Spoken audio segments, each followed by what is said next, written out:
Screen is on. Yeah. Okay. This is a topic that I have been sort of accidentally stumbled across, but it's so fascinating that I decided to keep at it for as long as I can. So this is the multiphysics of poroelastic materials and also Poroelasto-Plastic materials. So when did it start? It starts with hydromechanical modeling. Everybody knows about the work done by Terzaghi, which was improved by Brio in 1941.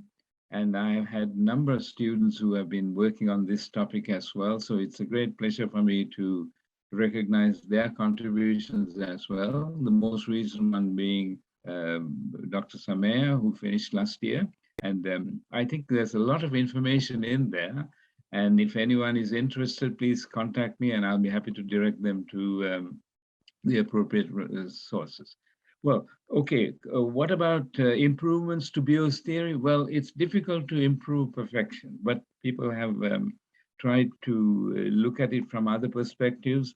The so-called continuum theory of mixtures, which looks at porous media in terms of their solid content, the fluid contents, and their interactions. And a number of people have contributed to this area as well. But in my opinion, Bio's theory is really one of the ones that stands out and stands the test of time as well.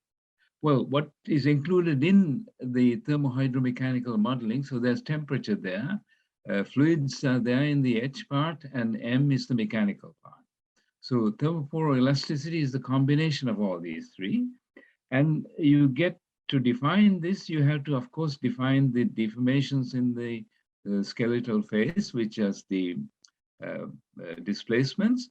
Then you have the temperature in the region because of the thermal part of it, and of course the fluid pressure in the pore space. One of the objectives of Bio's theory is really to develop continuum theories so that you can apply it to suitable problems as well. You can modify the theory. Nasser Khalili and I did some work a long time ago in double porosity media, but that's this is again improvement, but it's the Bio's theory works quite well. THM properties, I hasten to add, I don't want to sort of publicize anything, but the recent book with Alex Suvorov was a very good colleague of mine from Russia, and we wrote a book together, and it came out last year, sorry, in 2016, and then this is kind of accepted as a good way of teaching the topic to students as well. So what about computational approaches? Ultimately, to solve practical problems, you have to resort to computational techniques. And computational modeling has been also a very important component in the development of the topic. So heat transfer in the porous medium is considered, fluid transport in the pore space is considered, and the mechanical deformations. So the topic can be summarized, but let me try and indicate some areas of application. Nuclear waste disposal is one. Geothermal energy extraction is another topic that's important. It's also possible to utilize the information in things like earthquake, so-called flash heating that occurs following an earthquake. And in addition, there are other situations like glaciation effects as well that could be important, and they can be analyzed with the thermohydromechanical coupling models. What are the governing equations? As Professor Madhav said, I'm a mathematician as well. So if I don't give a lecture without any equations, there will be something desperately missing there. So here is the equation of elasticity, but it's corrected to include thermal effects as well. So the temperature comes into the picture as well in terms of the coefficient of expansion there. Then this is Bio's contribution. Bio's contribution is the introduction of this Bio coefficient, which modifies Terzaghi's theory of effective stress. Then you have Darcy flow. Of course, now you have fluids moving and the solids moving at the same time. So you need to consider the relative velocity between the two. And this is probably not that important in normal geotechnical applications, but the application of the theories to biomechanics, for example, where there are large strains taking place, then the velocity differences need to be considered. The other equation that is important is really the heat transfer equation or heat conduction equation. This is really the heat flux is proportional to the temperature gradients there. So it's just Fourier's law. So there are similarities between Darcy's law and Fourier's law, understandably so, because Darcy was one of Fourier's students. So why consider only heat conduction, not heat convection? Well, for applications in the geoenvironmental area, the main process of heat transport is conduction. So in order to satisfy this, you have to have this Peclet number achieving something low value, which enables the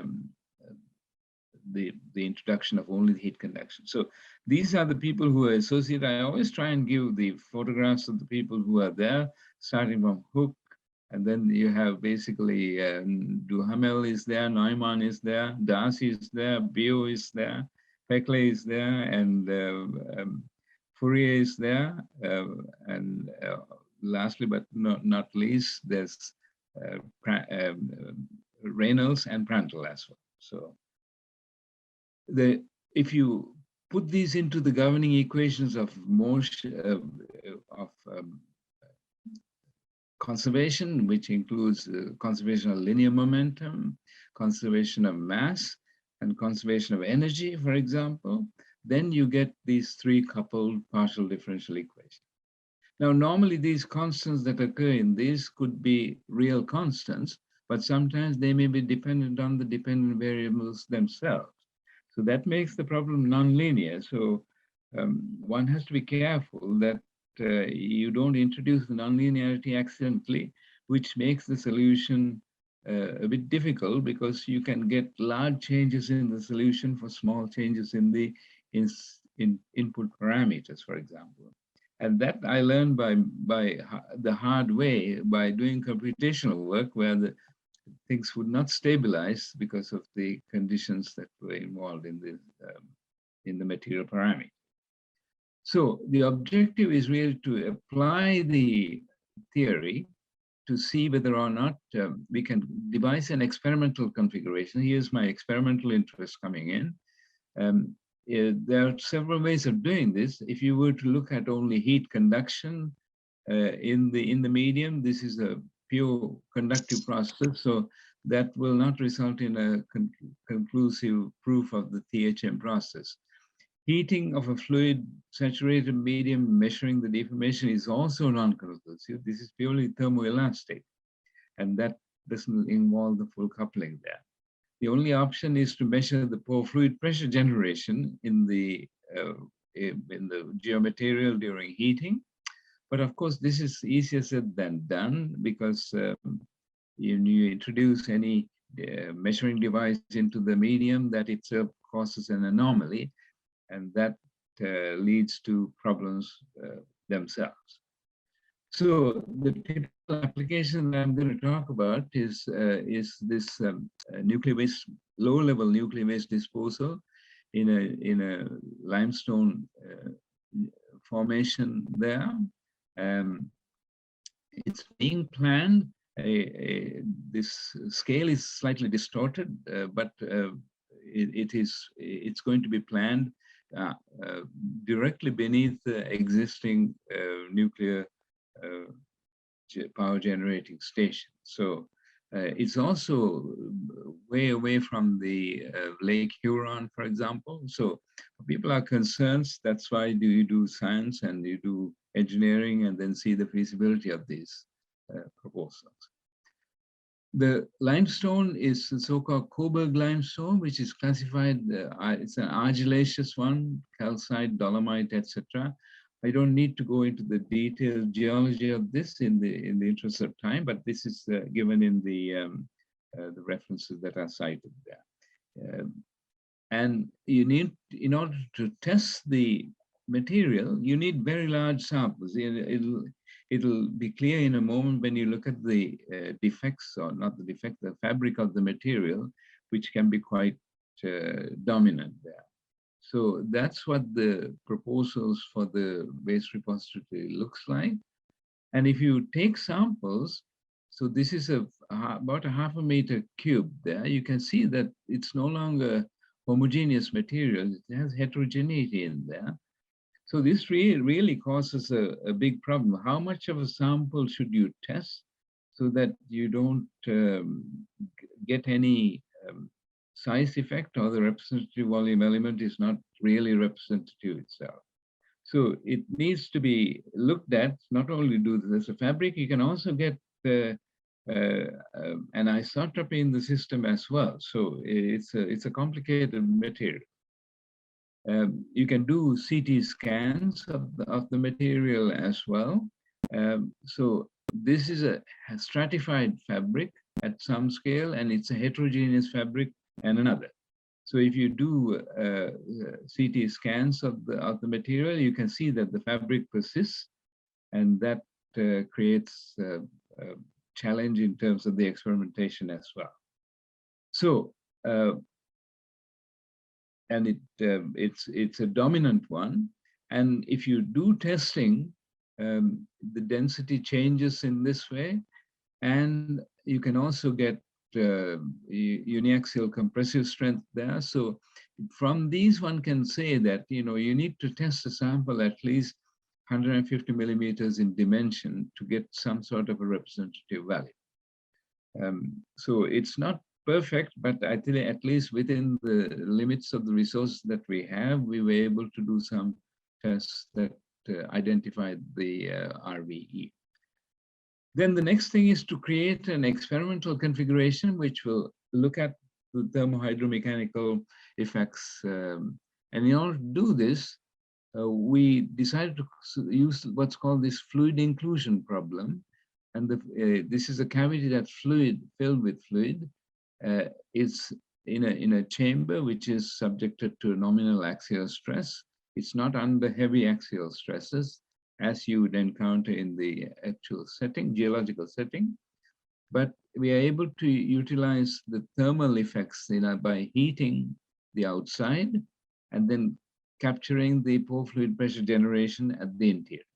So that's what the fabric looks like. So you can see that even at this is a 150 millimeter diameter sample, and you get very dominant fabric, both in the stratification of orientation and also normal to it as well. So that's what the experimental configuration looks like. It's very simple. You don't need to be complicated. You can do very good experiments if you have the right student, and then the simplest technique that's necessary. So this is amenable to computational modeling as well. So all those three coupled partial differential equations that I showed previously can be modeled. So this is what the equations look like. There's some nominal non-linearity that's coming in because the specific heat is dependent on the temperature, and also the coefficient of thermal expansion values can also be dependent on this value. Sorry, KD can also be dependent on the temperature as well. So there's some nonlinearity, but not unduly worrisome. So if we were to go to the computational modeling, that's what it looks like. You can model the inclusion as a material itself, or else you can take into account the bulk modulus of the fluid and the temperature dependency, etc., and then account for some modifications of the computational process as well. So we used a multiphysics code called COMSOL. I don't want to promote this one, but we used it and it's extensively validated, which is something that the suppliers of the code did not do. and we were obliged by the research sponsors to make sure that things do work out correctly. So comparing with known analytical solutions, etc., formed the first part of the exercise. But we use a kind of a caveat which says that the code exists, or for demonstration, we don't advocate its use without proper calibration. So we did an experiment which involved 3 consecutive stages of heating, and they were performed by simply changing the water temperatures at the boundary of the cylinder. First from 25 degrees to 40 degrees, 40 to 55, and 55 to 70. And if you do this, and then the properties need to be determined separately, measuring the Brio coefficient was a challenge. But we were able to do this using mixture theories that were applicable to materials of this sort. So that's what the experimental, when the cavity is oriented normal to the nominal stratifications, this is what the response looks like, that the cavity temperature is there in reddish color. Cavity temperature computational results. The temperatures can be matched exactly almost with the computational and the experiments. The pore fluid pressures, the cavity pressure, and the cavity computational and the experimentals, there's trend is good, but the exact matching is not perfect. But I think from engineering perspective, it's not, at least it's on the same page. So when the cavity is oriented normal to the nominal stratifications, then you get a slightly different response there. And you can see the pore fluid pressure response is also going to be different. So we were able to capture these through the computational models. The equation that I showed were not for the transversely isotropic one, but the computations were done for the transversely isotropic case. Now, the remainder of this talk, I'll talk about thermopolar elasticity, because there are geotechnical applications of the multiphysics processes. And there are a number of areas in which engineered clay barriers used for high-level nuclear waste disposal, like the bentonite clay. Geothermal energy piles is another topic that's attracting interest. Buried power cables so that they don't burn out. Climate change, well, in Canada, we are confronted with this because of the melting permafrost. Then you have things like chilled gas pipelines, which transport natural gas efficiently. Clay liners used as landfill is also important, because landfills generate heat, and that needs to be accommodated in the functional characteristics of the clay barriers as well.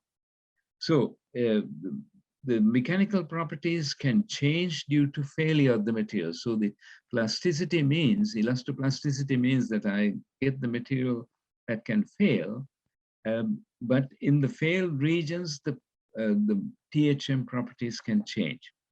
And this is something that still needs work. But for the purpose of the presentation, at least as the first order example, we consider the properties to remain relatively unchanged. But I can see that the permeability can change, the hydraulic conductivity can change, the elasticity, elastoplasticity effects can come into the picture as well.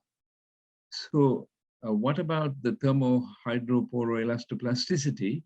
It can be, people have investigated this, and I've given some references there, but I think, the work that Alex Soroff and I did in roughly about a decade ago, is probably the right way of looking at some problems like this. So as Professor Madhav said, I'm very interested in analytical studies. So first thing that you do is you try and develop solutions, mathematical solutions to the problem that you want to do computationally. So here's one, which is a spherically symmetric one, which is a elastoplastic sphere. I'll come to the elastoplastic elastic sphere, but I'll come to the elasto-plastic one later on. And there's a time-dependent variation of surface temperature. So this is really a conceptual model to see what the response looks like. And you can get the temperature in red, which is held constant there. And you can see the temperature in the center of the region also changes there. But there's a time lag because of the heat conduction process. And you can see the influence of permeability on the poroelastic response there. All these responses can be captured through computational means. So even these little anomalies that you see when you switch the temperature off, you do get anomalies because the material tends to shrink, and then the shrinkage causes the rise in the pore fluid pressure as well. So if you really want to get into hydrothermal poroelasto-plasticity, then you need to incorporate some failure criteria. And we looked at CAM clay as the plasticity model. It doesn't have to be, but with isotropic hardening and Darcy flow, heat conduction there, and thermal and fluid transmissivity properties are uninfluenced by the plasticity effects. So with this, again, weak coupling in terms of the heat conduction only, and everybody is familiar with the CAM clay model. I don't need to go through this, but that's exactly what we use in terms of the plasticity part of it. And hardening rule is given by this. The yield criterion can also be written in various forms, but we use, since it's a clay material, no dilatancy effect, so I use an associated flow rule to describe the plasticity part. And then we subject the initial conditions are these, and then we subject this, this is the so-called Lnd Geostructure to a thermal pulse on the boundary there, and then measure the not measure, but compute the pore pressure generation there. The parameters that go into the model are these. And as you can see that the analytical solution for the temperature at the center matches the COMSOL solution quite accurately. When you have the plasticity in there, then you need to be able to you don't trust the COMSOL, but you intercode calibrate it by using the Abacus solution as well. So you can see that they both give the same sort of response for the CAM clay model. The elastic sphere is this, the elastoplastic sphere is this. And you can measure the pressure at the center of the sphere as well. And as you can see that, it predicts all the idiosyncrasies of the response in terms of the pressure there. Both computational procedures give the same sort of results there. And the evolution of the yield surface can be accommodated as well. And as you can see that the pressure at the center of the sphere varies in this manner. And there's a distinct difference between the elastic sphere and the elastoplastic one as well. So it's important to consider the plasticity effects in certain materials. And elasticity is the easier one, but elastoplasticity is the correct one. Computational results, sometimes you do get instabilities occurring in the computational scheme at the initial stages. This is really because of the convergence criterion that's used to achieve fast computational response there, but generally they tend to die out as time progresses. So these are some responses for the computational results of the dependence of the pore fluid pressure on the thermal expansion of the fluid itself. So we can do intercode calibration to make sure that the predictions, that the computational results are giving reasonable values. Experimental work is desperately needed to make sure that these responses are the correct ones. I think, with this, I will come to the end of my lecture, and just to conclude things, the rock that I talked about is the Coburg Limestone. It has dominant internal fabric. So that means we had to basically go back to determining the effective properties of a multiphasic system as well. And it went down to basically getting the mineralogical composition of the material as well to predict certain properties as well. The design of the THM experiment should address quantities that can be measured accurately. Without this, you don't test the theory, okay? Thermal expansion is possible, but it does not provide conclusive evidence of the coupling. Pore-fluid pressure response during the THM excursion is a useful way of doing it, but I think you can't put pressure transducers inside the rock. That is a challenge. I think Professor Gibson, when I was trying to think of a PhD topic long time ago, he said, try to devise a technique where you can measure the pressures inside the rock. And I still haven't been able to do this, but this is the closest that I have come to in terms of getting the THM behavior mapped correctly. So fluid inclusion is a good one that you can now change it from cylindrical inclusions to you can get all kinds of arbitrary shaped inclusions that can be created and then tested accurately. So I have some new PhD students starting to continue this work as well. Elasto-plastic materials, calibration to this date, they are not exhaustive, and I don't promote any code because I refuse to do that. That's up to the users in the industrial context. And I think, intercode calibration has a useful function there. And this enables us to get some confidence in the applicability of the model in a research context. And there are important problems with regard to nuclear waste disposal. Everybody wants to know, is this giving me the right result? And most of all, can you make the predictions which will make the lifetime of the disposal activity realistic? In other words, we don't exist in time scale. So as far as 10,000 years is a long time. So, but we need to be able to make predictions. So that's where the computational problems come in well. As far as the problem is concerned, I tried to keep it extremely simple. In a weakly nonlinear form, I can include things like convective heat transfer and all the other processes that are observed in porous media, but I don't think it's necessary. If you have convective heat transfer, then probably it's the wrong material to put the nuclear waste in.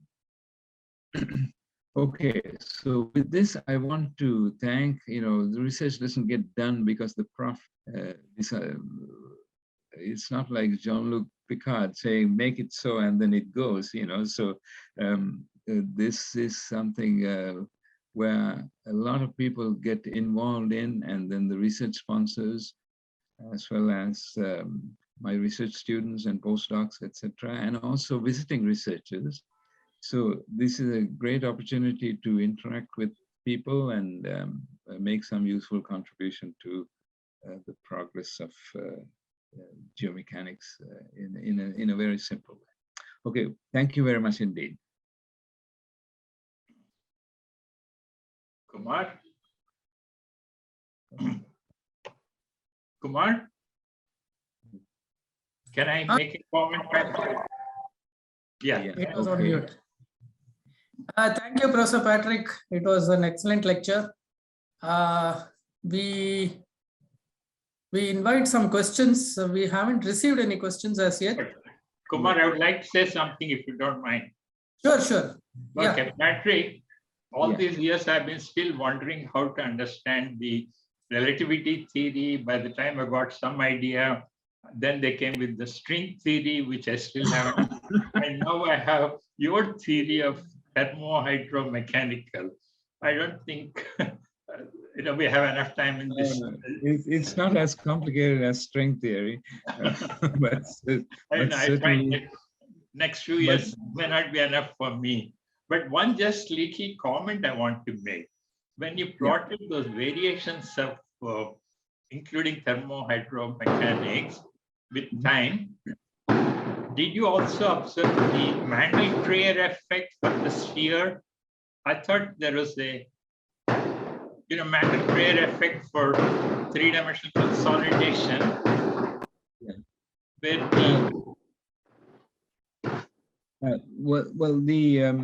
I'm sorry, somebody's celebrating Diwali here. Oh, Diwali, okay. No, I'm not saying Diwali, but some marriage. I think. The point is, Mandel-Kreyer effect came in because of the dissipation of pore pressure faster at the boundary. So the transfer of stresses do take place.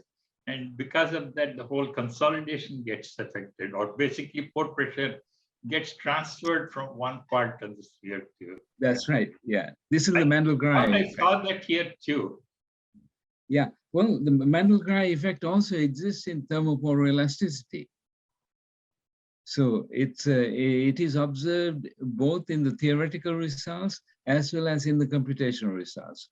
So as Professor Madhav said, the outer skin of this is called the elastic onion that Bob Gibson refers to.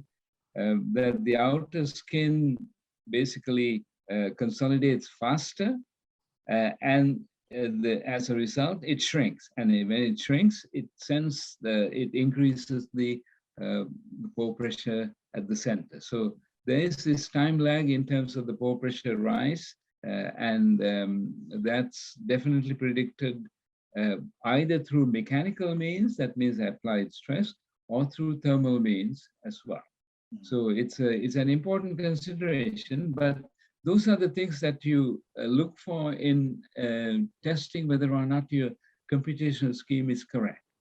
So we definitely look for these signatures to make sure that the thermopolar elasticity is a suitable model to describe these processes. And the same type of phenomenon can occur in the plasticity part as well. Yeah. So could be. Professor Muthukumaran, if anybody wants to contact me, I'll be quite happy to send information, and same with Pichumani as well. If you want to any of your students to contact me, and I'm assuming that this presentation, I can send a copy of the presentation to Dr. Muthukumaran, and then he can put it on whatever site that he wishes to anyway. So sure, sir, sure. Thank you. Thank you, Patrick. Okay, thank you. Thank you, Patrick. Yeah.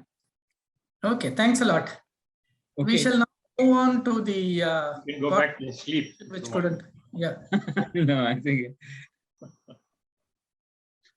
Yeah, can we have the corporate presentation of geostructures, Lnt Geostructures? Yes. Welcome, Anila. Good afternoon, sir. It gives me a great pleasure to present a brief snapshot of Lnt Geostructure. I'll just share my screen. I think the earlier person has to stop sharing so that I can start sharing. Yeah, please.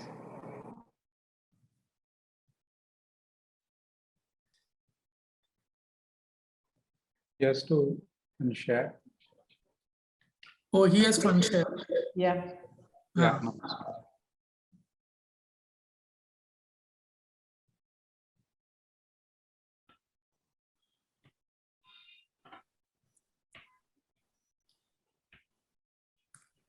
Yeah. So I'll just make a very brief presentation of Lnt Geostructure. Now, Lnt Geostructure is Larsen & Toubro's foundation division. We are a group which is focused on niche foundation business, and we were formed about 10 years ago. We were incorporated as an LLP in 2012, and then at that point of time, we executed very simple piling and standalone piling jobs and standalone diaphragm wall jobs. So in 2012 and 13, as you can see, this is our journey through the years. In 12 and 13, we've done some piling work, and we've done diaphragm wall for underground stations in Chennai as well. And then we moved on to a little bit of shore protection work. Then we got into this niche area of cutoff wall. We then moved on to terminals, not just jetties. We got into terminal construction, meaning we did the entire terminal development, all the ancillary structures in addition to the jetties. And then we doing this navigational lock, and we also did some river linking structures. And then we got into this area of water retaining structures like dams and barrages. And then we did some flood protection works. And we got into also this area of bridges, which are supported on very deep foundations. And last year we were incorporated as a private limited company. So these are the business lines and offerings that we offer. We are into the construction of jetties, berths, LNG terminals. We also do some standalone piling work, and we do intake structures, and also we are in the area of ground improvement. So we are into two segments. One is the marine and the intake structure segment, and the other one is the dams and bridges segment. And under dams and bridges, we do water retaining structures, we do deep foundation basements, we do deep foundation supported bridges. We also do piling work, ground improvement, and other earth retaining structures. Now, Lnd Geostructure has a large fleet of critical equipment, and we have a whole range of piling rigs and diaphragm wall grabbing equipment. We have this niche trench cutter equipment. We also have RCD rigs, and we have vibrofloats. And we have a whole lot of enabling equipment like cranes and other soil investigation rigs, etc.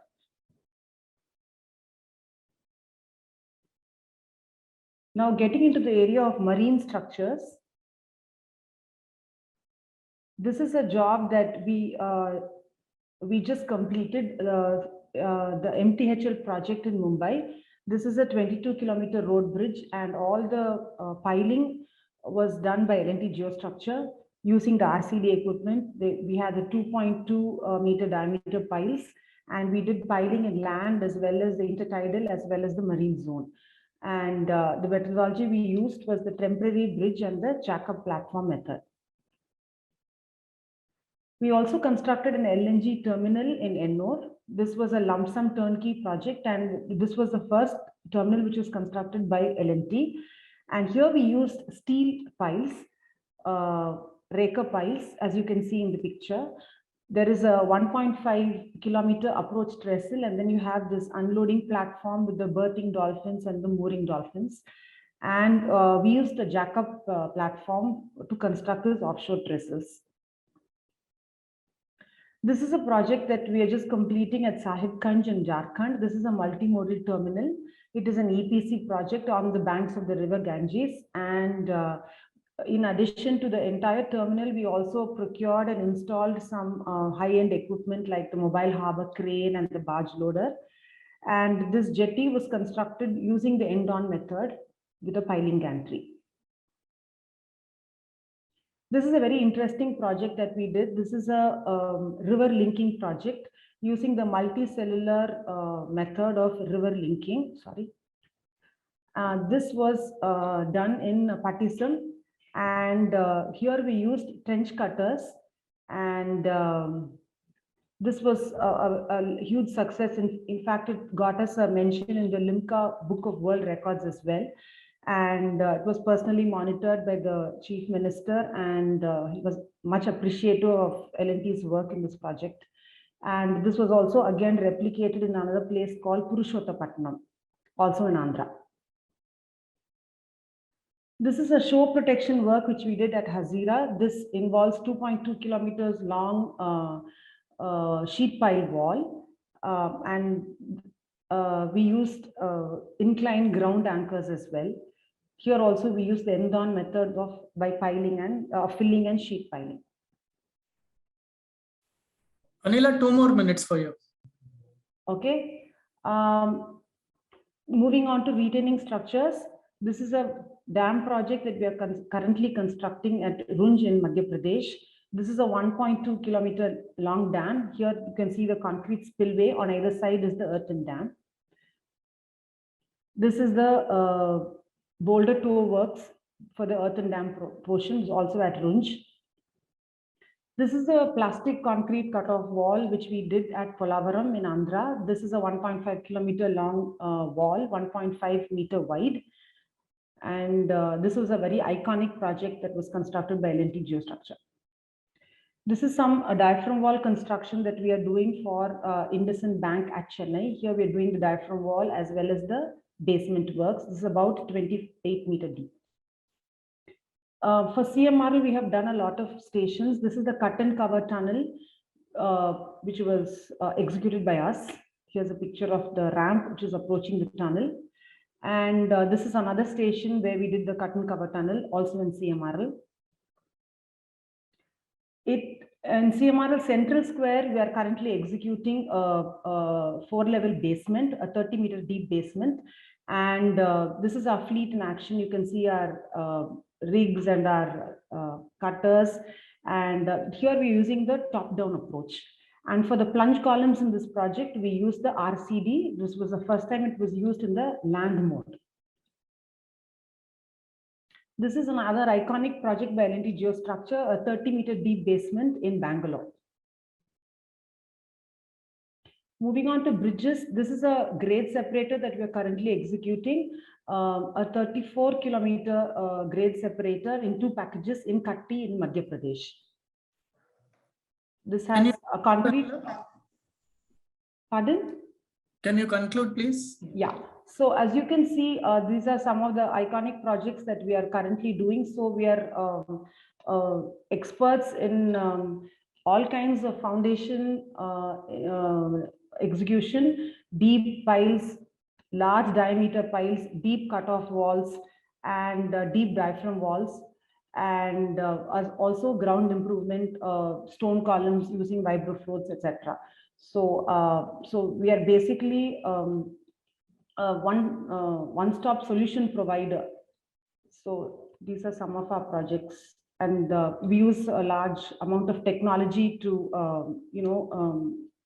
to help us in our execution. BIM and other tools. Okay, so with that, I'll just stop. So this is a snapshot of Lnd Geostructure for you. Thank you. Ila, thank you for that presentation. Very interesting. We now move on to the next keynote lecture, which is on new design frontiers with geosynthetics and geotechnical and erosion control applications by engineer Moreno Scotto. He is from Maccaferri, Italy. Yeah, could you please come on screen? Yes. Yes. Do you see me? Do you hear me?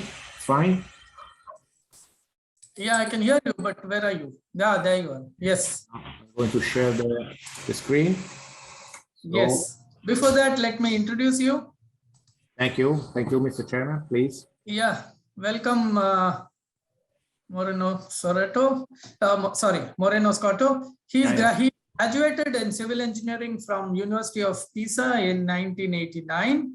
And then he's been in a lot of companies within Italy in the area of geosynthetics and environmental applications. And since 1996, he joined Maccaferri Group with the main assignment of developing the geosynthetic and environmental business. Since then, he's been in Maccaferri, and in 2013, he was appointed as president of Maccaferri USA branch. By the end of 2015, he came back to the corporate to be focused on the global GSY market development.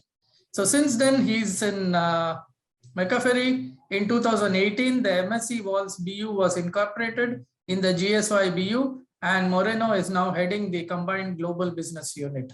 Welcome, Thank you, and Mr. Chairman. let's listen from him on this interesting topic.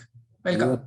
You have been resuming in a snapshot 30 years of life in geosynthetics. Okay, well, this presentation, the target of this presentation is to give to you an overview of the development of the geocomposite in the geosynthetic business, and to understand how they have been evolving in time and what are the current let's say, challenges that we are going to face. We will, the idea is to give a special overview on erosion control and geotechnical application, but basically the overview will be a little bit broader and wider. Let's start for something that is very well known to everybody, especially that is the people that have a certain, let's say, confidence with geosynthetics. So basically, the geocomposite basically is a combination of different raw materials, and basically is a combination of basic geocomposite, of basic geosynthetics. A combination of them, like in a puzzle, develop geocomposite. So basically, it's a very challenging family of products, and we have seen quite a large evolution of this material in time. Let's say that I try to understand, and I try to figure out a possible chain of evolution of this material, and I've been able at least to select 4 steps that probably, and then we will go through these 4 steps together and to understand how the situation has been evolving and which has been the dynamics of evolution of these very interesting and challenging materials.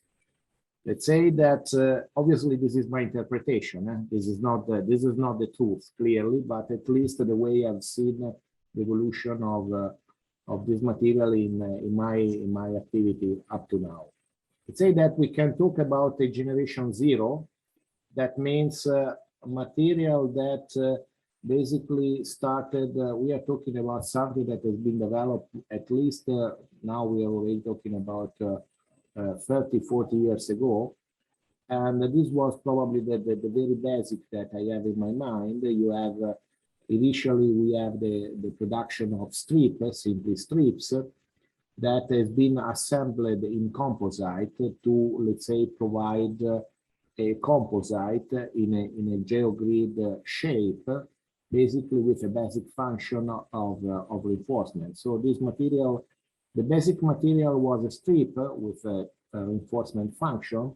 The development of composite was again a strip, and basically the evolution was due to the fact that this has been enhancing the capacity of installation, would have been speed up the process, would have been opening also new market for a material that that was simply a strip.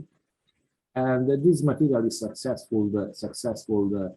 We have application of this material in many applications. That's a reinforcement, and the one you say in vertical, in slopes, in walls, and so on. So basically, is let's say the very first step.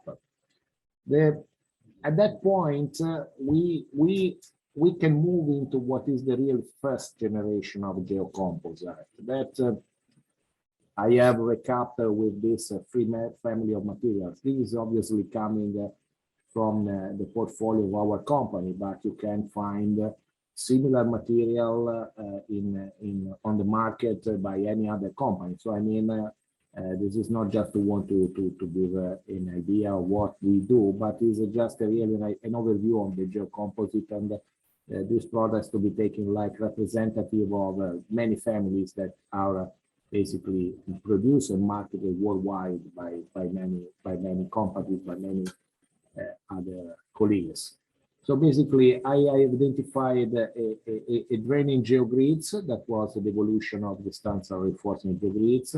Turf reinforced mat, where you have the combination of erosion control mats with some reinforcement material that could be knitted grid, bonded grid, extruded geogrid, so whatever, basically whatever you can imagine.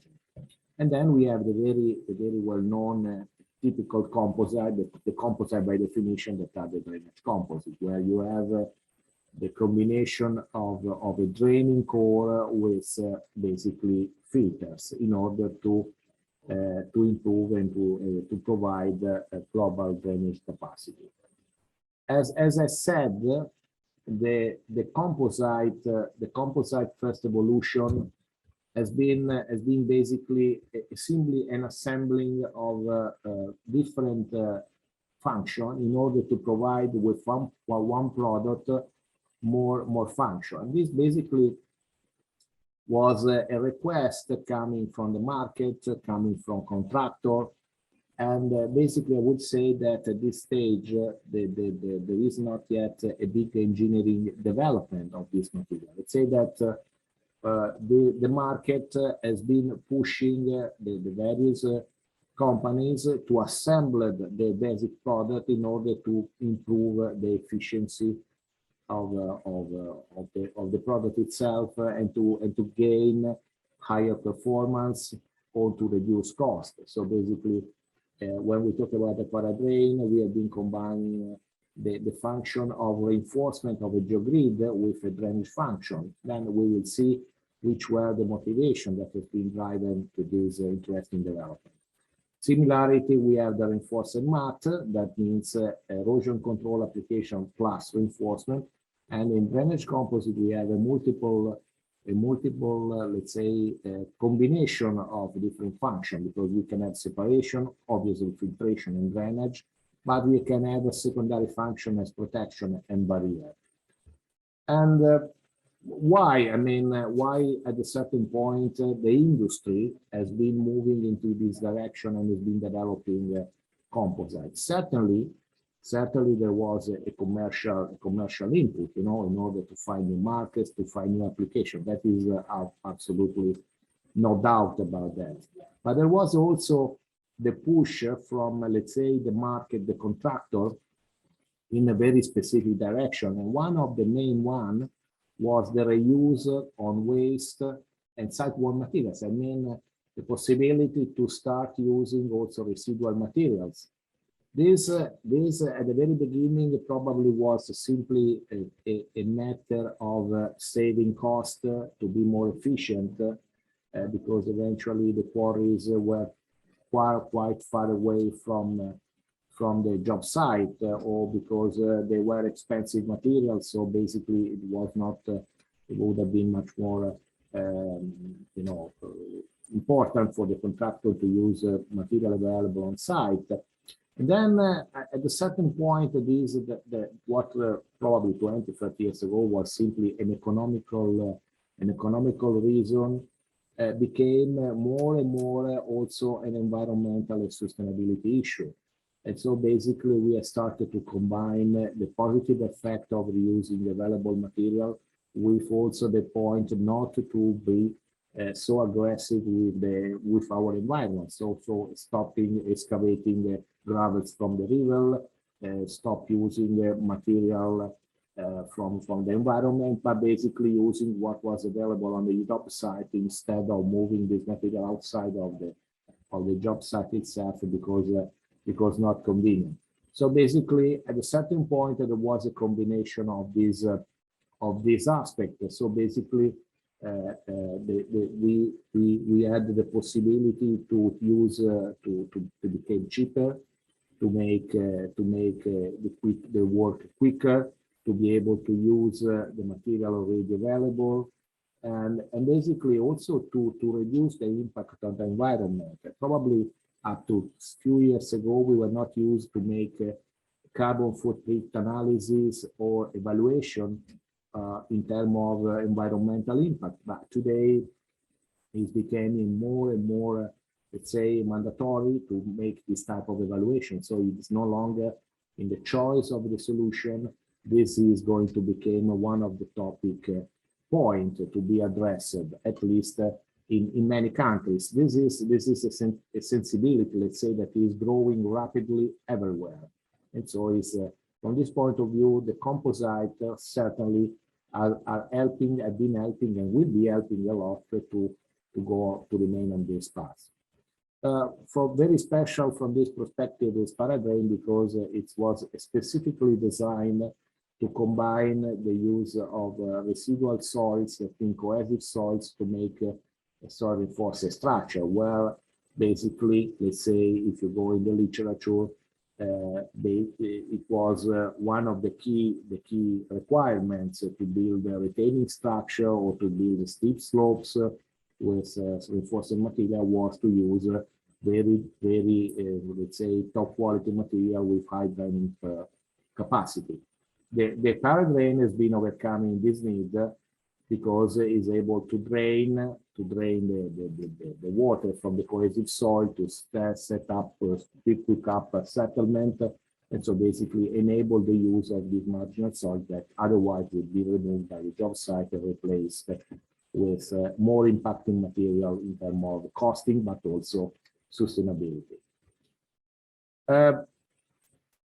Let's say, if we go in this quick analysis to analyze the reinforced mat, we will have quite a very interesting product, because this is the clear evidence of how an initial, let's say, need has been progressively engineered in order to, let's say, reply to the needs of the market. Originally, this product were used mostly in, in several applications. And for example, one of the ones that I like to show to everybody is this one, because we are talking about Venice, that is probably one of the most famous Italian city known worldwide. And basically, this material again was developed because there was a request coming from the contractor. The problem was very simple. They had to lay on the sea bottom a filter. So basically, the problem itself was not so difficult apparently to be solved. It was just the laying on the filter on the sea line in order to protect the Moses system. The Moses system, for your information, is the mechanical system that enable to protect Venice from the high floods. So basically, it's something that is a gate that is open and closed according to the differential movement of the sea. So basically, this big gate, this is a sequence of big gates, needs a protection of the sea bottom before and after their position.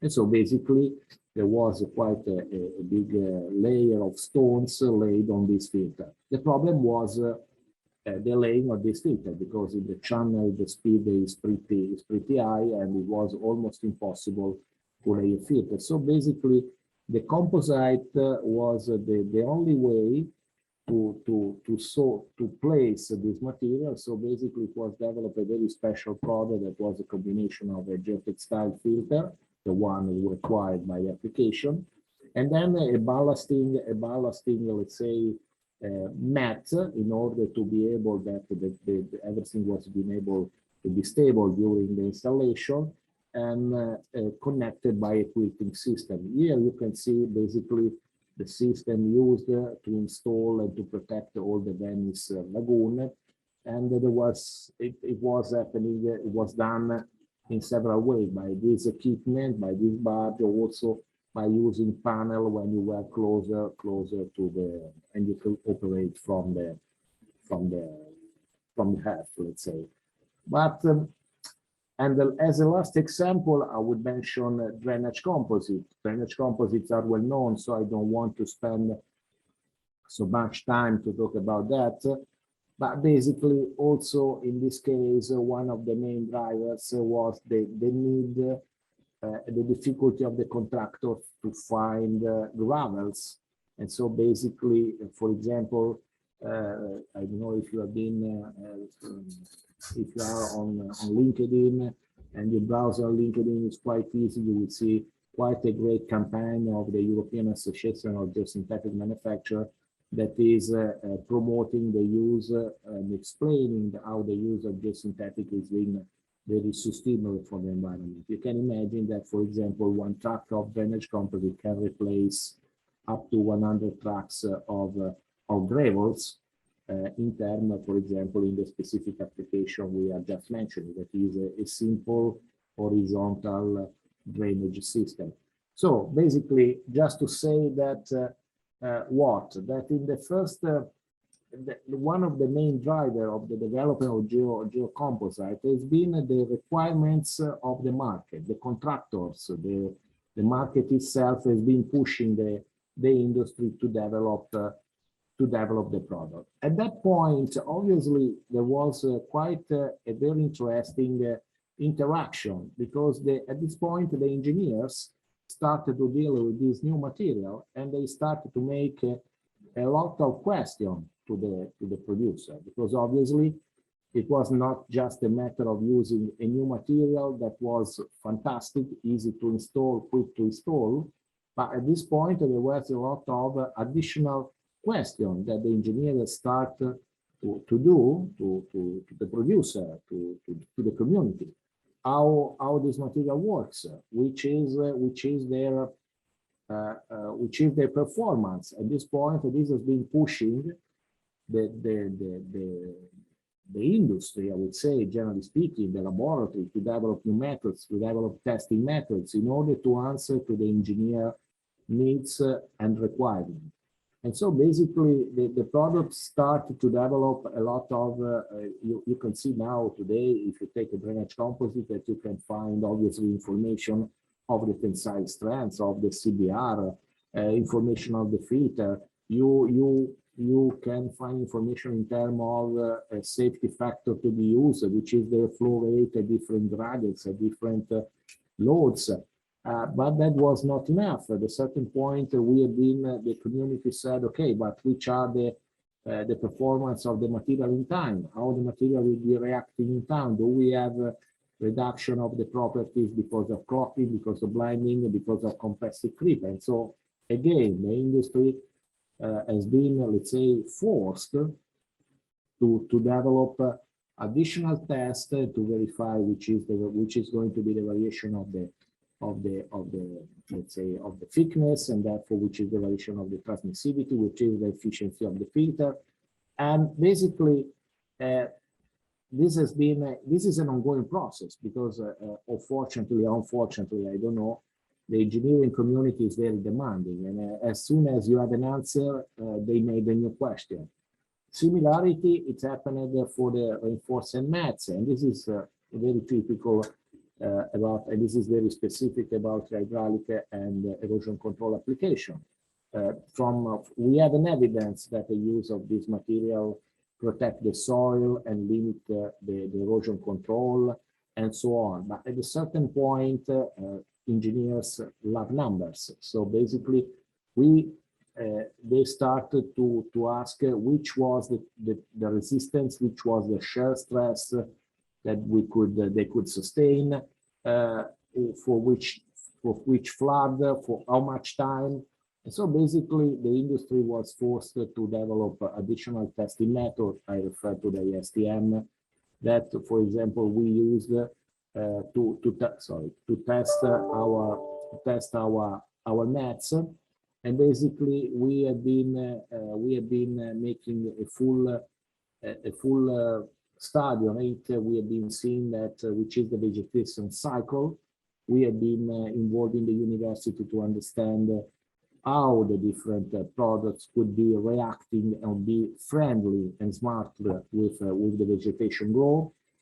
And then we have been seeing, for example, that in 6 weeks, the product is able to achieve almost 60% of the coverage measure in 1 year. And basically, results can provide a resistance that is almost very close to what is going to have in 1 year. At that point, we started, the next step was to understand which was the influence of and the relation in between time and flood duration. So basically, like you do when you make some reinforcement chart, that is where you have isochronous and isostrain curves. We have been trying to develop a three-dimensional chart where you have where you combine the three main factors to be taken into account. So the duration of the flood, the time of the event, and the allowable shear stress that you can resist. That can be also seen in some extent like the velocity, the speed over the water that you can sustain.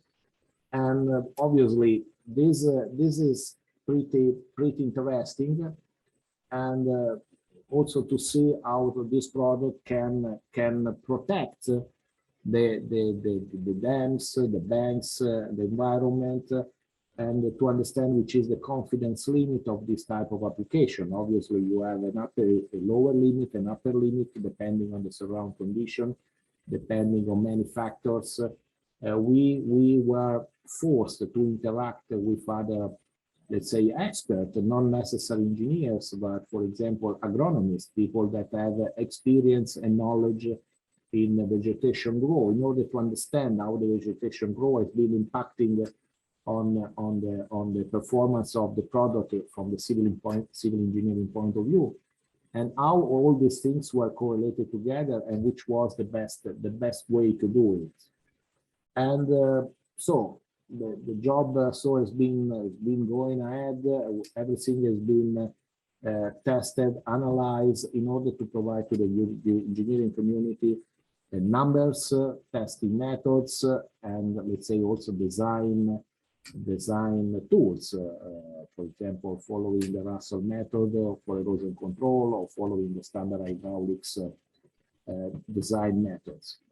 And basically, this is going the way all this product has been evolving, not only as an original input because of saving money or whatever, but in order to have a full engineering approach. And then we have seen how to combine geosynthetic with other material, for example, in order to provide better and improve the performance of, let's say, combined solution. And it's locked. I'm sorry, but it seems to me that is.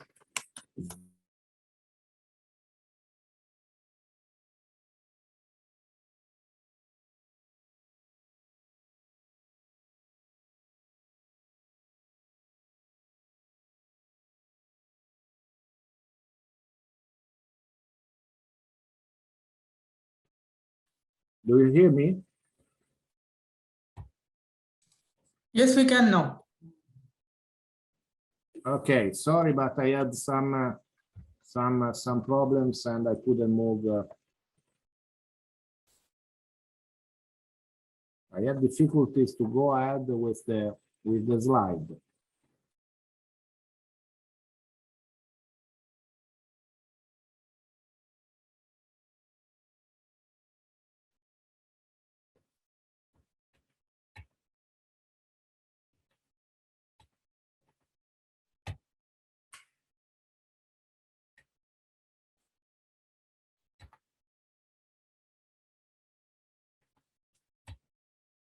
Okay.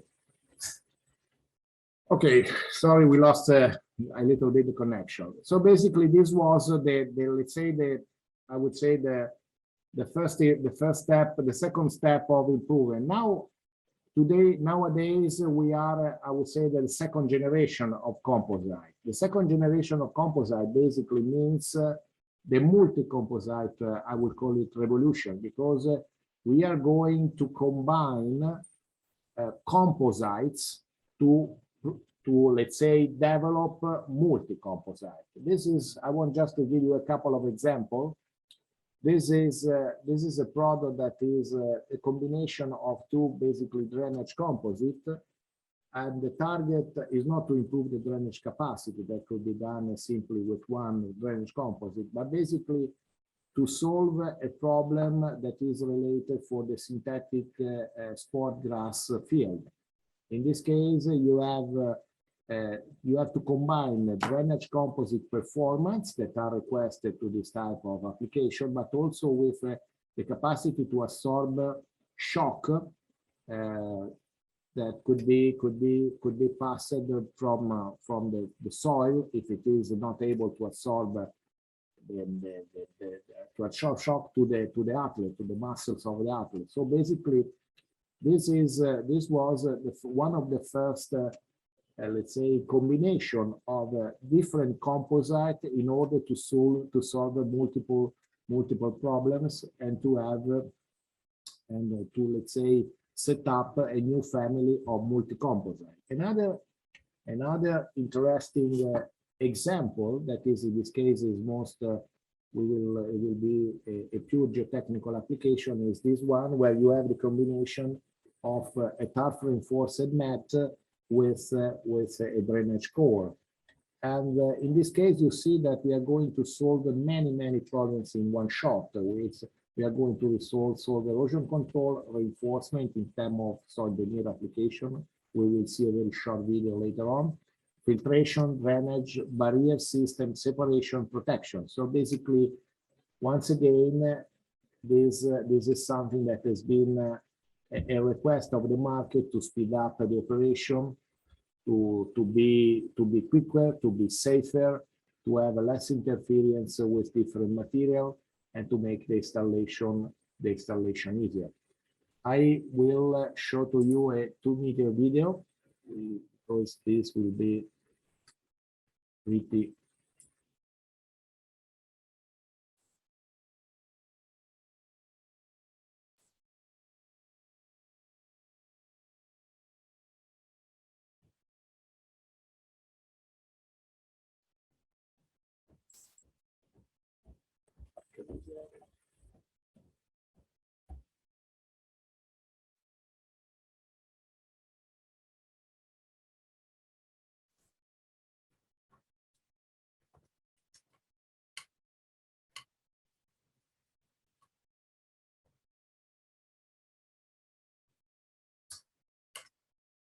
It seems to be that I'm a little bit unlucky.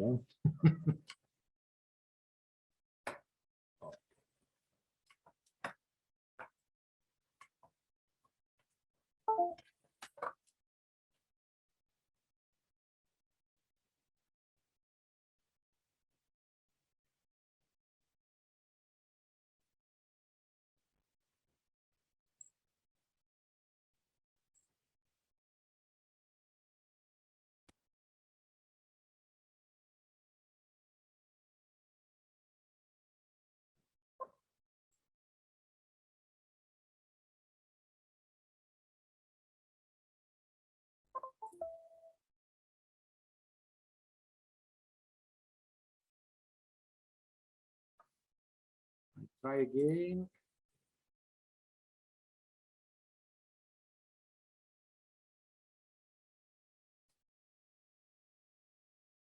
But okay, let's skip the video.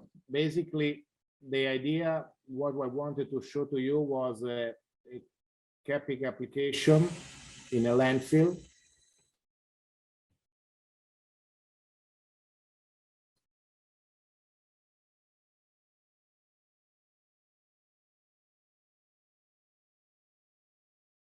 No.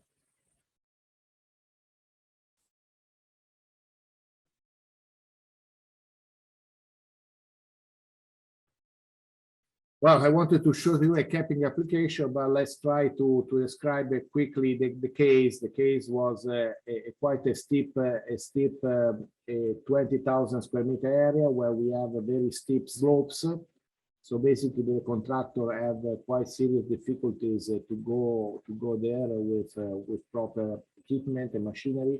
So they wanted to reduce the number of application and to speed up as much as possible the construction phases. So basically, they've been asking us how we could solve the problem, and we have been combining two different material that would have been placed in the stratigraphy was the typical one, a drainage composite, a GCL, another drainage composite, a reinforced mat on top of that coverage soil.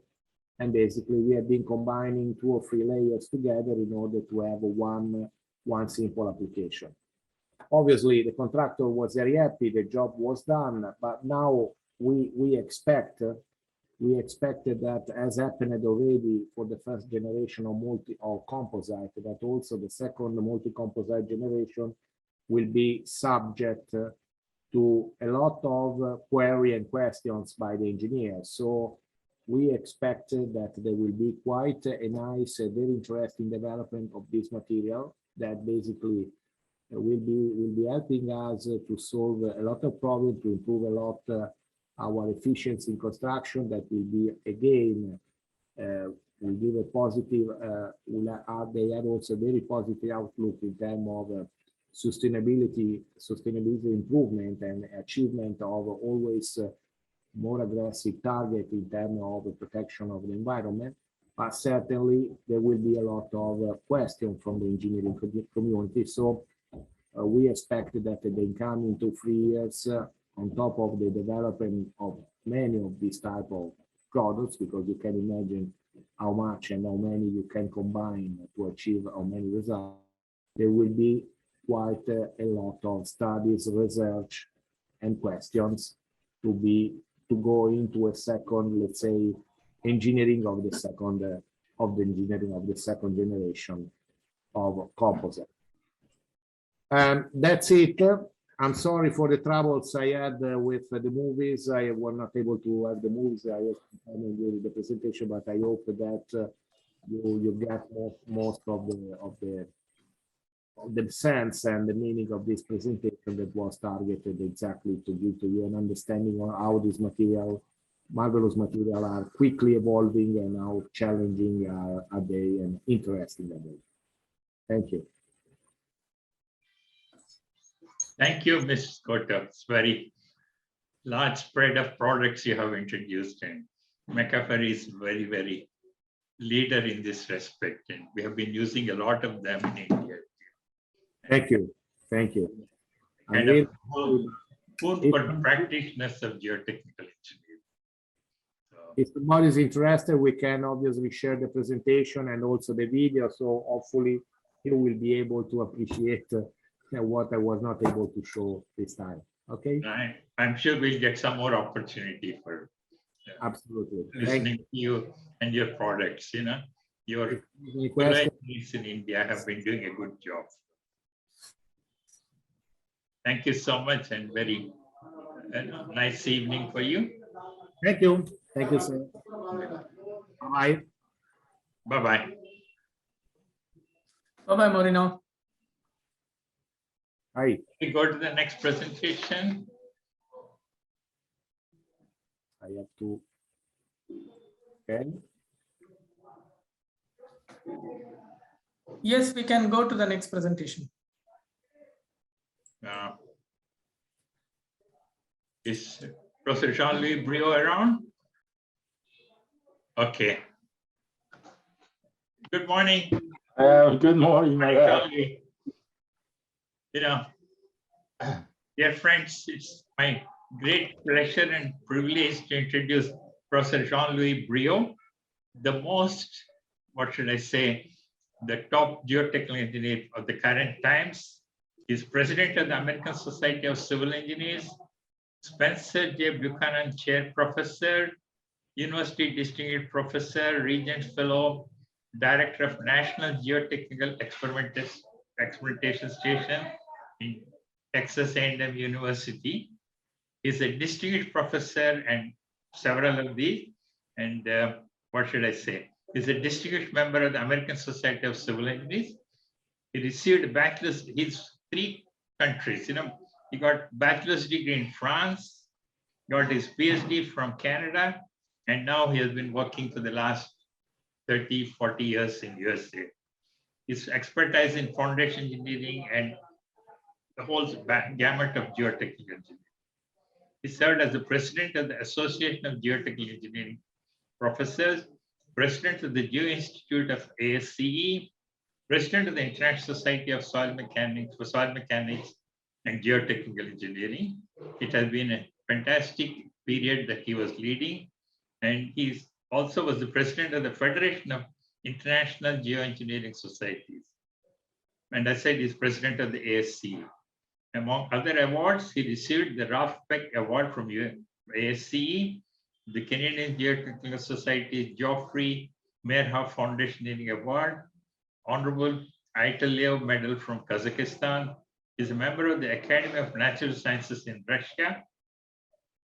And in the last 30 years, he has conducted research about $10 million, most of which was on foundations and retaining walls.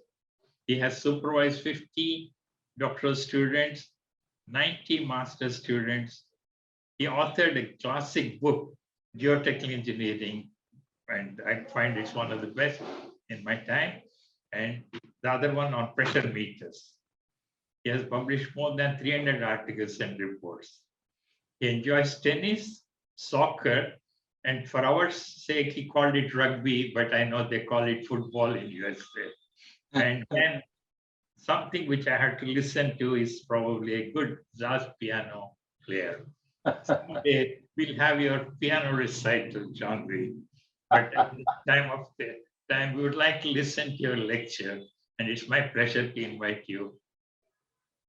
Thank you. Thank you very much, Madhav. It's a pleasure to see you again. Let me go ahead and share my screen.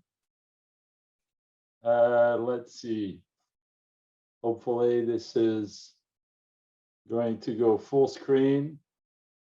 Does that work? Can you hear me and see the screen? Yeah, we can see your screen. Awesome. Good. Well, again, it's a pleasure. I haven't seen you in a long time, Madhav, but you haven't changed. It's a pleasure to see you, to see everybody, to be connected to India again and that conference. So I'm going to talk about risk, how to decrease risk in geotechnical engineering, and then try to answer the question at the end, what is acceptable? So first, the bad news, we're all going to die. In the United States, a country of about 330 million people, there's about 3 million people that die every year rather. And as you can see on that table, the leading causes are heart disease, cancer, both at about 25% probability. So this gives us an idea of, and by the way, look at the bottom of that table where you see earthquake and floods, and this is civil engineering. So when you look at the probability of death associated with civil engineering works, it's extremely small. So that conveys the message to the public that we're doing an excellent work in civil engineering in minimizing, we're not perfect, obviously, but we're doing an excellent work of minimizing probability of death and taking care of the safety of the public. Now, I'm going to talk a little bit about probability first and then risk as a follow-up. So, you have these distributions of data, normal distribution, log normal distribution, and here's an application. So let's take a simple problem of a slope stability. And here's what I did. I took a log normal distribution of the factor of safety with a coefficient of variation of 0.3, which seems to be reasonable for geotechnical engineering. And what you're looking at here on the vertical axis is the probability of failure of that slope. And on the horizontal axis, the factor of safety. And what you can see is that for typical factors of safety that we use in slope stability, we are at about 10% probability of failure. And that's way too high. Most civil engineering works operate at a fraction of this. And if you were to use a factor of safety of 2.5, then you would be down to about 0.1% or 0.001 probability of failure, which is much more of a target value for many of the things that we do. Now let's go back to the way we design our structures in geotechnical and structures in hydraulics and so on. And the world has evolved over the last 50 years. 50 years ago, we used to use a working stress design where the load had to be less than the resistance divided by a global factor of safety. And then about 30 years ago, we realized that this global factor of safety in the black equation here was really carrying a lot of uncertainty, some due to the load, some due to the resistance.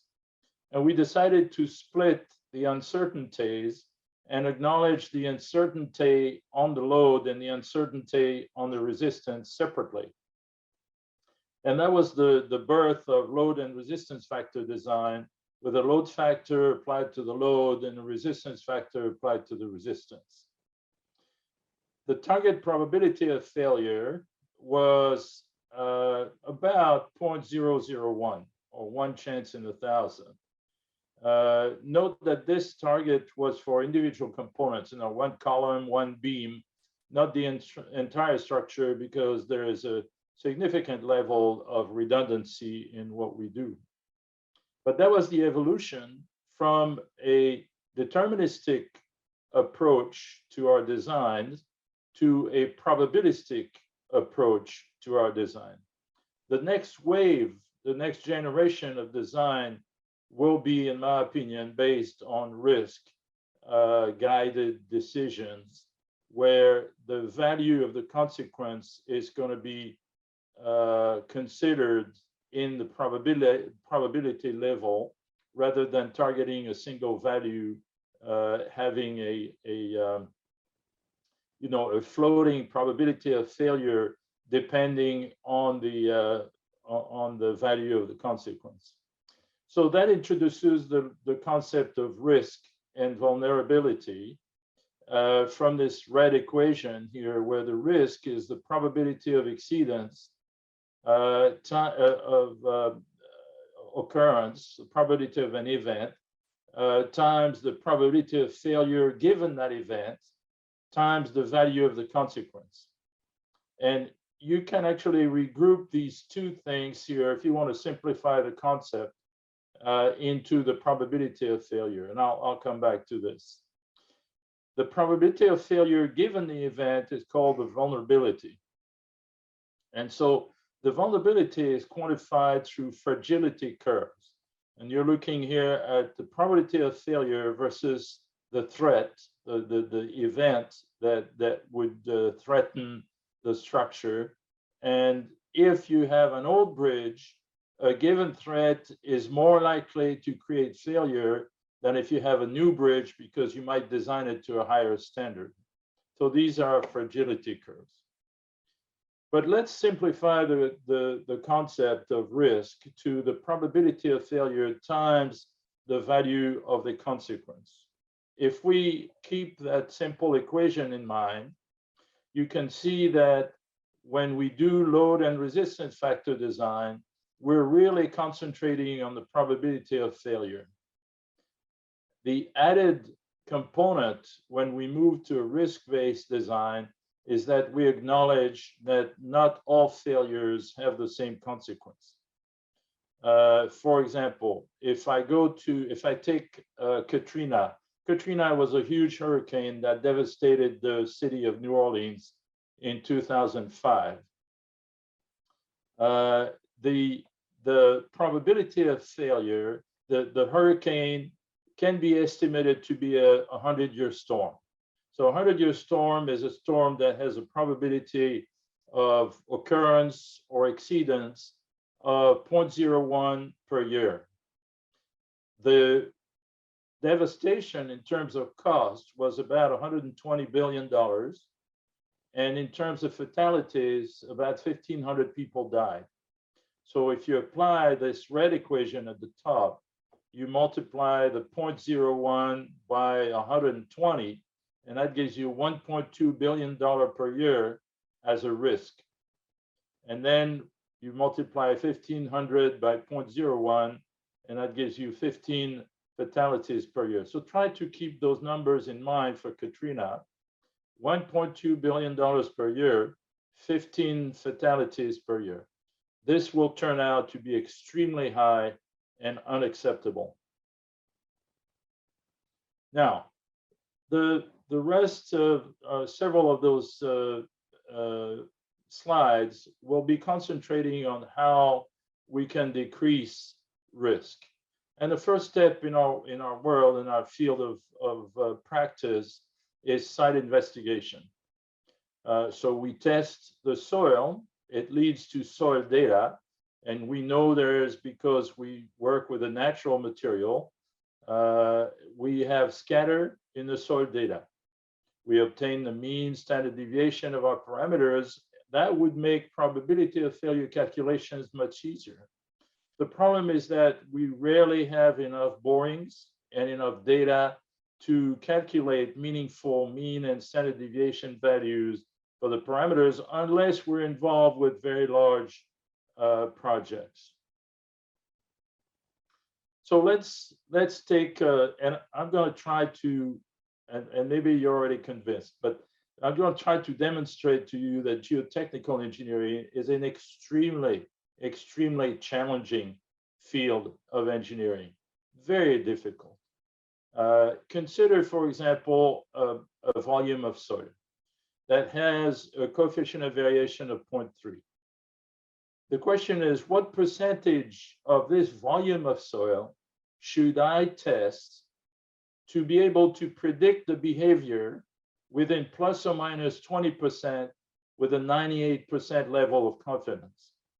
I think that any geotechnical engineer would be very happy to be able to predict settlement, for example, within plus or minus 20% with a 98% level of confidence. Is the answer 10% of that volume, 1% of that volume, 0.1% of that volume, or 0.01% of that volume? Choose a number in your mind, and I'm going to show you the answer.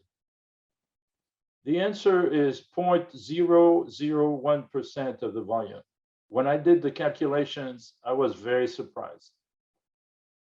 When you look at the vertical axis, you have the percent of volume tested. Remember, this is a large volume of soil, and you want to be plus or minus 20% with a 98% probability of being accurate.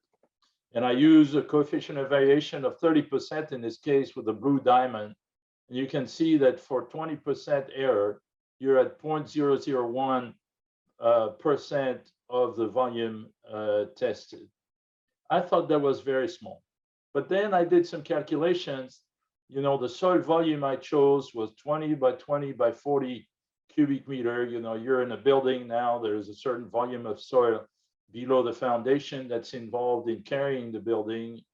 In this case, it was 16,000 cubic meter. So that means that if I take 0.001% of that volume, I get 160,000 cubic centimeters. One track hole test is about 600 cubic centimeters. That means that for that building, we would have to do 240 track hole tests. We never do that. There's no way that for a building, we would actually carry out 240 track hole tests. So even at 0.001%, which I thought was very small, we are way above the current practice. So when I did compare the number of boring using some of these simple math exercises, number of borings required for the volume of soil mobilized, you can see that what the calculations gave me was way above the current practice. This is my estimate of current practice. For a building like the one I described, you might do 5 borings.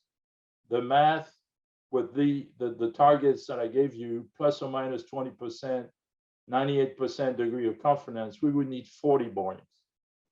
So we don't test enough of the soil to get to a level of precision and confidence that would be consistent with what we all aim to accomplish. The role of redundancy in decreasing risk. Take the levees in New Orleans. You know, I mentioned Katrina. And let's say that now you're in charge of reconstruction after the hurricane, and you face 2 solutions. One is to improve the levees that failed during that hurricane, And two, you fix the levees and you build a second defense system. Solution two has a much higher probability to decrease the probability of failure for the same cost, because, as you know, when two events are independent, not correlated, you multiply the probability of failure of each one of the events. So if you have 1 in 100 for one and 1 in 100 for the other, then it's 1 in 10,000 for the combination. So redundancy really helps to reduce risk. And as an example, I'll show you a project that was very dear to me when I got involved. So we're going to France on the coast of Normandy, where we had the Pointe du Hoc is one of the sites of the invasion when the Americans and the Allied forces assaulted the coasts of Normandy to push back the Germans and essentially come to deliver my parents, because I was born in France. I was born after World War II, but and this site, there were some war monuments. You can see here the observation post, and there was a need to, and I'll show you the next slide here. Here is the observation post that I showed you. The cliffs are here, and there was erosion that was taking place, and they were about to lose the observation post because of the erosion process. And the erosion process was relatively simple. There were some caverns that were developing at the bottom of the cliffs by the attack from the water, the waves. And when the caverns became deep enough, the overhang would actually collapse, and this erosion process would progress. And they had lost about 10 meters since 1944 when I got involved. And the solution that we chose was to backfill the caverns. That seemed to be pretty simple and obvious. And we also put the observation post on micropiles. So this was a redundancy process where if this countermeasures did not work, we still had the micropiles. And that's how I explained the solution to General Hawkins back in 2008. What is the role of education in decreasing risk? We've had a fantastic technological explosion over the last 100 years. If you think of the year 1000, we had horses. In the year 1900, we still had horses. In the year 2000, we now have cars, trains, airplanes, rockets. We went from the picture on the left to the picture on the right in 100 years.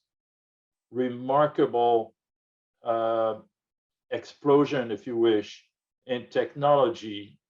And yet, at the same time, one thing that worries me is that the number of credits that is required to obtain a degree and enter the profession in civil engineering has decreased. You're looking at years of formal education on the vertical axis and the timeline over the last 120 years on the horizontal axis.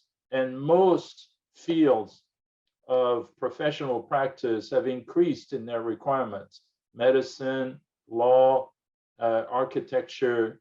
Civil engineering is one of the few that has decreased in the number of requirements, the number of hours. So that is something that needs to be addressed. What is the responsibility of the practitioner? Well, I think practitioners should take the time to visit universities and research centers to learn more about the latest development. What is the advantage of developing the practitioner-academician partnership? I think that this can decrease risk. I think we need to improve that relationship. In fact, when you think of geotechnical engineering giants in our field, they all had 1 foot in academia and 1 foot in practice. If you think of Jean Kerizel, John Schmerdman, Harry Poulos, Mike Jamiolkowski, they all had a foot in the university and a foot in practice, and that seems to be an excellent balance. So fostering the relationship between practitioners and academicians, to me, will be a good step towards decreasing risk. Educating the client. So we have the students, the profs, the practitioners. We also have the clients that we work with. And often, the client is not connected directly to geotechnical engineering or civil engineering. And it's important to find a way to educate the client, because it can have a significant impact on our practice. It needs to be done efficiently. The example of the number of borings and factor of safety. For example, if you tell your client, how many borings do you think that I should do? I have to predict the behavior of this huge volume of soil. What percentage of that volume do you think I should test to be able to tell you with reasonable confidence what the behavior of your building is going to be? Now you might get the answer, well, you're the expert, you tell me. But no, you can say, well, you're a smart person, tell me what you think it should be.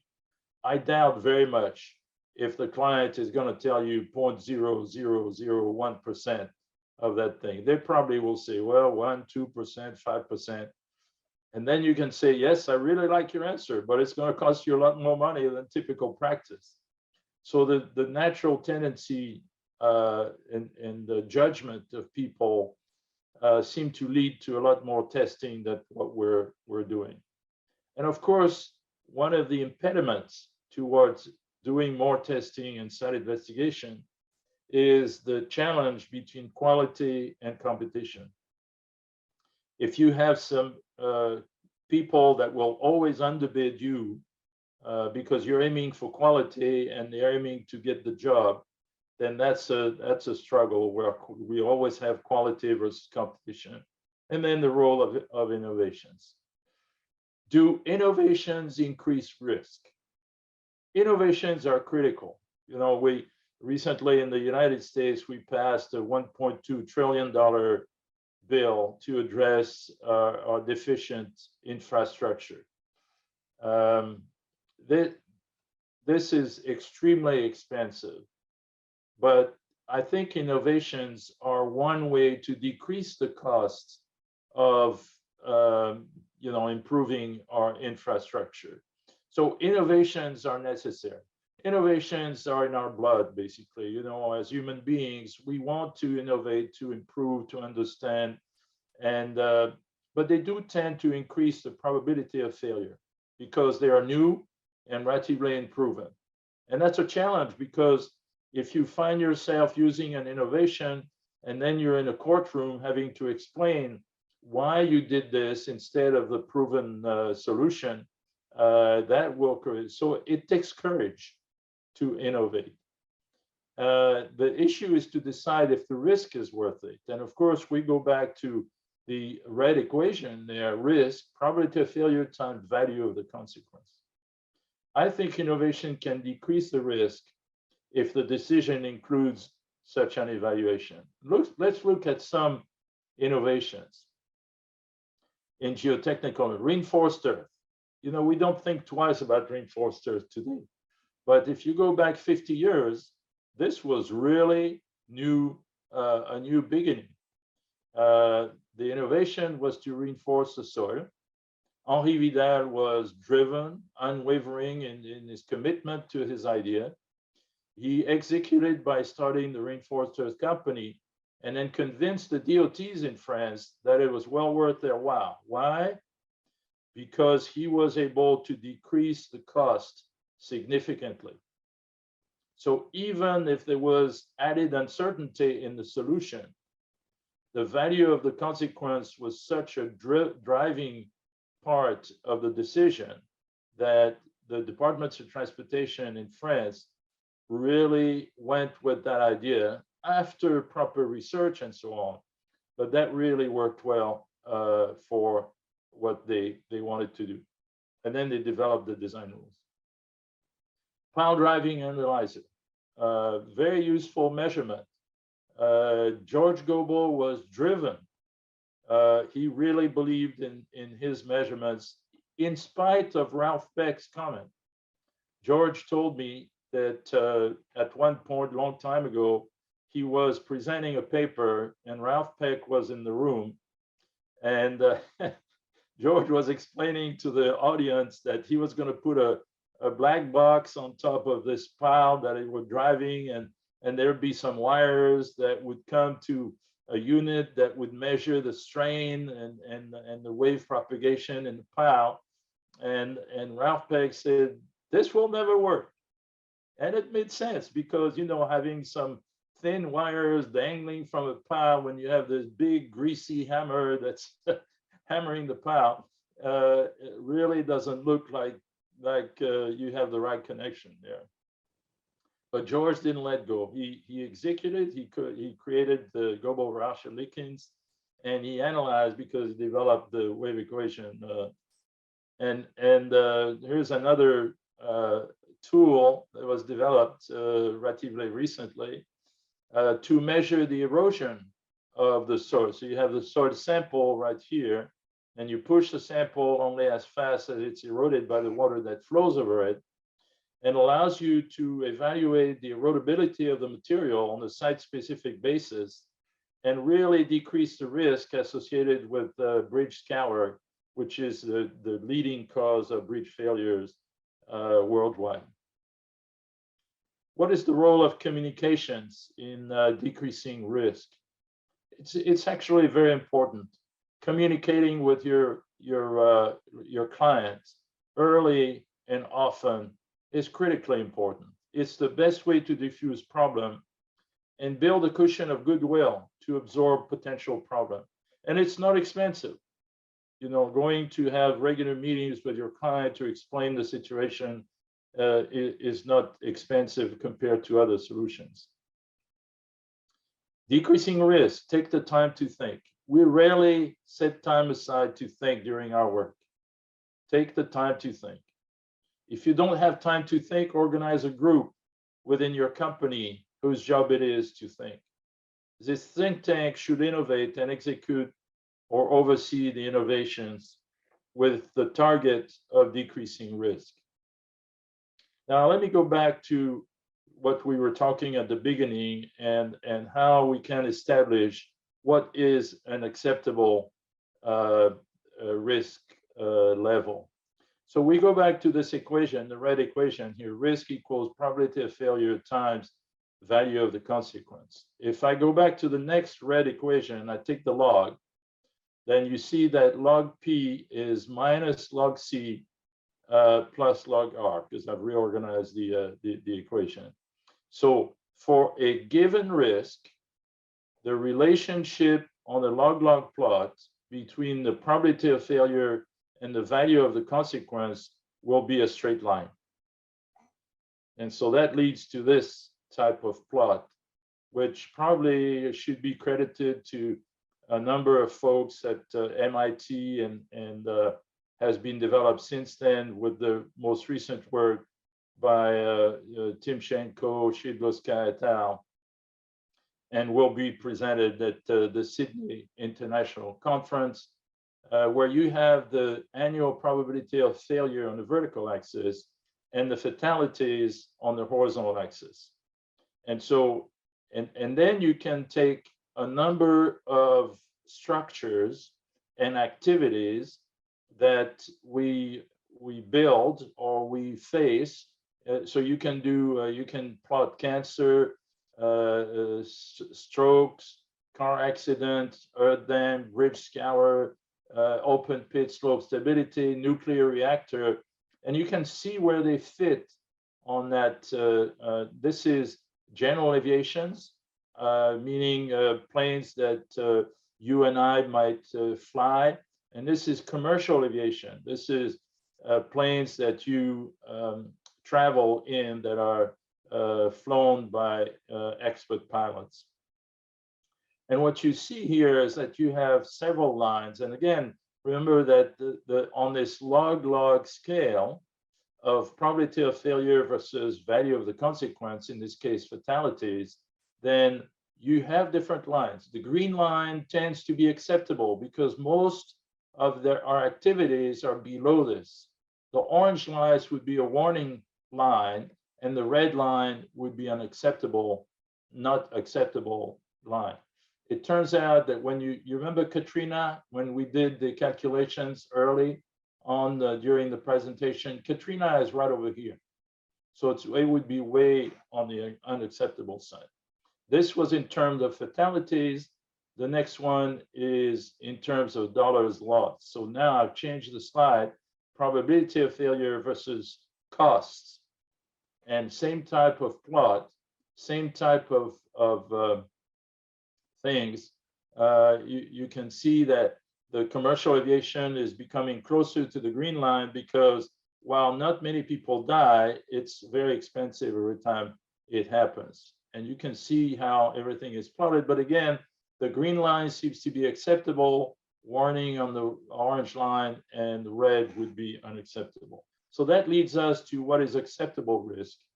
And in terms of fatalities per year, the green line that I showed you is at 0.001 fatalities per year, and the dollars lost at $10,000 per year.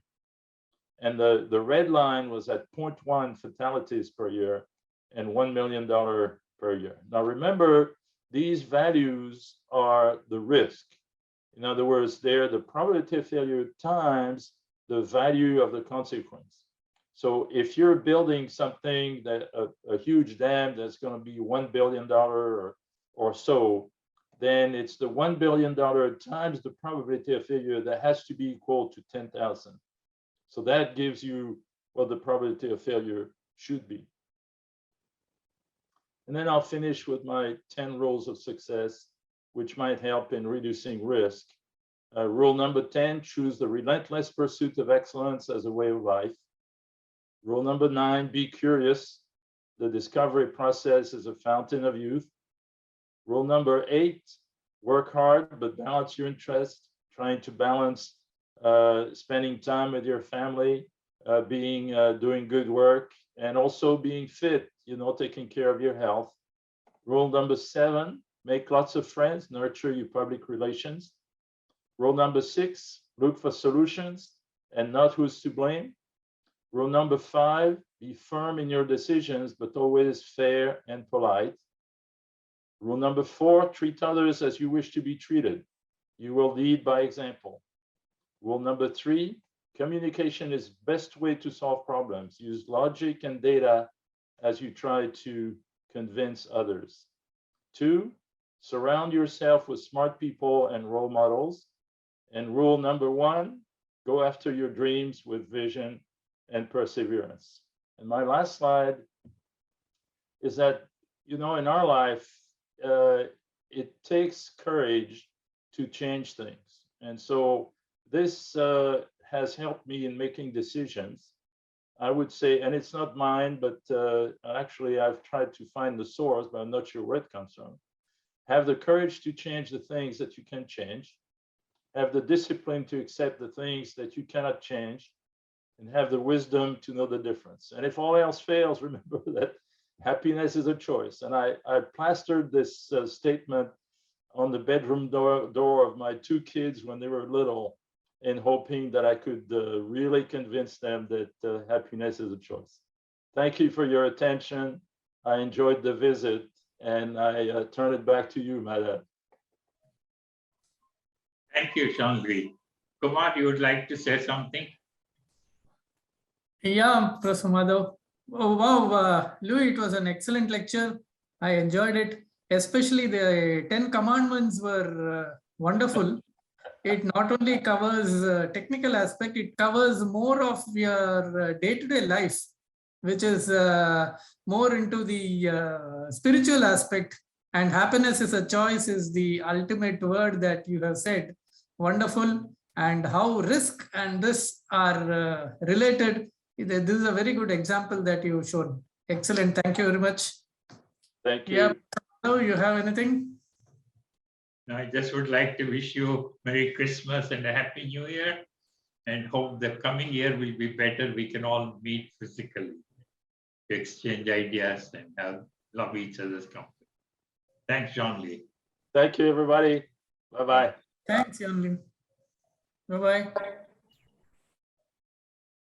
So with, I think we come to the end of today's session.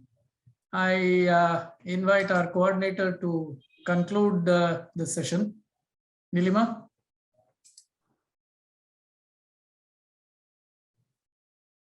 Nilima, you're on mute.